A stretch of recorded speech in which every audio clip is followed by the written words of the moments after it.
Hey everybody, Russell here from Distinct Lawns. Just wanted to jump on here. We've been seeing a lot of comments in the community pages. We've been getting calls at the office and just wanted to send a video out of how we do our fall aeration and seeding. So the first thing is ground preparation. Just make sure that if you have any straw or anything like that on the ground, if it's a new home or anything, make sure you get all that off. You can rake it off or however you want to get it off. That's typically how we do it, rake it or blow it off. Second will be to aerate it. So if you can get an aerator, there's typically two kinds. There's a plugger and then there's a spike aerator. The plugger actually pulls the plugs out 2 to 4 inches in size, 1 inch in diameter. Spike aerator just drives a spike into the ground, and you can get those at any of the local rental places. We typically like to use the pluggers. We don't use a spike aerator.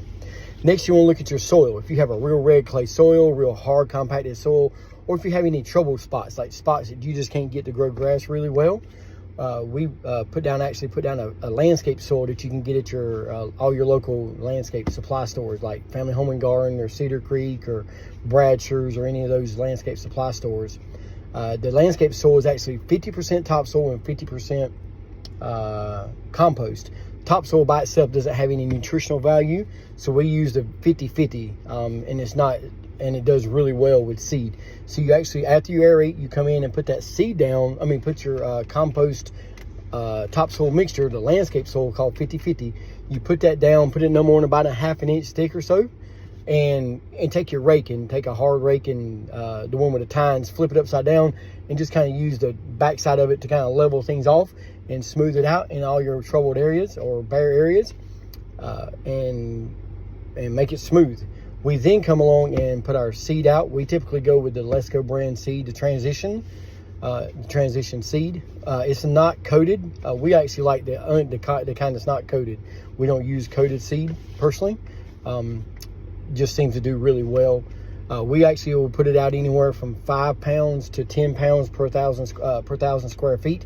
So that'll give you a 5,000 to 10,000 square feet of coverage. On a Let's Go spreader, if you're running one of those, the green spreaders, you can turn the knob halfway open or all the way open. If you have a nice established lawn, you can actually just get away with having it halfway open. If you have a kind of sparse lawn or not much grass or bare area, we would turn it all the way open and seed it. If you just want a really thicker lawn, put it all the way open anyway. The next step would be your fertilizer. So you want to put your fertilizer down as well. Again, same principle. Put it all over the area that you're seeded. Put down the 18-24-12 or something similar. You want to make sure that second number, the 18-24, you want to make sure that part of it is actually a high number. That's actually going to be for your root growth. So as your new seedling is starting to come in, it'll help strengthen and make it grow strong. If there's any bare areas, we actually come along and put down the wheat straw to cover those areas in case it rains really hard, or so no birds take the seed away or anything like that. And it also helps to hold the moisture in while the seed is germinating and starting to come up. Lastly, we want to water. If you have an irrigation, great. If you don't, ideally you would want to water every morning between say 6 and 8 or 5 and 8 a.m. every day for the first 2 to 3 weeks. If it doesn't rain, that'll help the seed germinate faster. The faster it get, the quicker it gets water to it, the faster it starts to germinate. Germination time for tall fescue is typically around 10 to 14 days.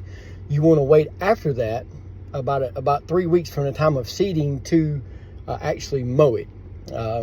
That gives a chance for the roots to come in, and even then you want to be easy on it. You don't want to just go through there with a 0-turn mower and just be tracking it up and turning on it really hard.